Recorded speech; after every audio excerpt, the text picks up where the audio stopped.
دادگاه ناحیه غفورов یک گروه 5 نفری را که به سر نقاب کشیده به رهزنی و دزدی اموال مردم مشغول بود از 3 تا 12 سال به زندان فرستاد. فیروزه غیب‌الله زاده دادرس دادگاه غفورov و مسئول بازبینی این پرونده روز 15 ایون در صحبت با رادیوی آزادی گفت که با قرار دادگاه اسلام خواجه محمد خواجه‌یف به 12 سال، عظمت خوجه میرزا خوجه‌یف به 11، عبدواحد ملیکوف به 10 سال زندانی دارای نظام پرزور و 2 شریک آنها اکرم خوجه احمدوف به 5 و فضل‌الدین جمعیف به 3 سال زندان در زندان نظامش عمومی محکوم گردیدند. همچنین دادگاه آنها را به برگردانیدن بیش از 15,000 سامانی مبلغی با راه رهزنی و دزدی به دست آوردهشان به صاحبانش قرار کرد. دادگاه این افراد را در مجموع به صادر جنایت‌های رهزنی و دزدی گناهکار دانست. خانم غیب‌الله زاده گفت که این گروه 5 نفری عبارت از جوانانی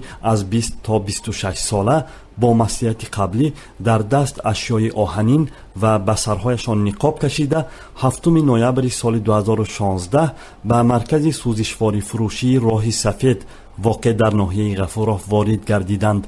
آنها 2 پاسبان این مرکز را لطوکوب کرده حدود 7,000 سامانی پول از فروش سوزشواری نقلیات جمع آمده و 2 تلفن موبیلی پاسبانها را غارت کردند. همچنین این گروه روز 19 ینوری سال روان نیمه روزی در محل زیست خود از نبودن ساکن جماعت خالمتاوی ناحیه غفورov قطف نیسا سالیه و در منزلش استفاده کرده به خانه او می درآیند و مبلغ بیش از 13,000 سامانی پول و اشیای قیمت بهای او را به یغما می برند.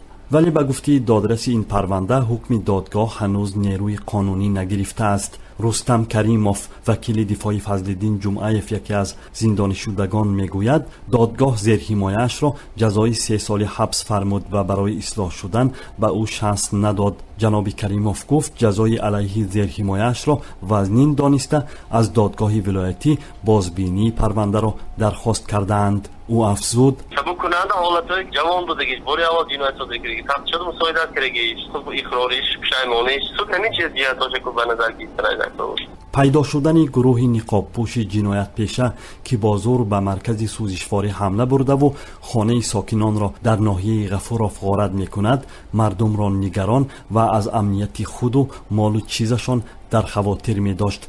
به گفته دادگاه غفورov این گروه 5 نفری جوانان ساکن جماعت خالمتاوی ناحیه غفورov بوده به جز یکی که معلومات عالی ناپوره دارد دیگران تنها معلومات مکتبی میانه دارند. اسلام خواجه محمد شایف و اکرم خوجه احمدوف 2 نفر این گروه قبلا نیز برای دزدی زندانی و با تطبیق قانون عفو رها شدند. زمان رهزنی و دزدی مال مردم این 5 جوان در جای کار نمی کردند.